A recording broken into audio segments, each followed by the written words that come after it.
2022 সালে বিয়ে করেন চিত্রনায়িকা পূর্ণিমা। বেসরকারি চাকুরিজীবী আশফাকুর রহমানের সঙ্গে পূর্ণিমার 3 বছরের সংসার।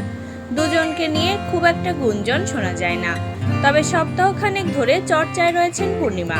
ইন্ডাস্ট্রিতে কানাঘুষো, তাদের দাম্পত্য জীবনে নাকি চিড় ধরেছে।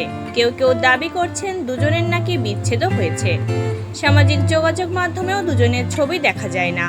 এর মধ্যে গুঞ্জনে ঘি ঢেলেছে ফেসবুকে পূর্ণিমার একটি ইঙ্গিতপূর্ণ পোস্ট। সেখানে তিনি লিখেছেন, মিথ্যা সম্পর্কের ভিড়ে নিজেকে হারিয়ে ফেলার চেয়ে নিঃসঙ্গতা অনেক বেশি শান্ত, নিরাপদ এবং মর্যাদাপূর্ণ।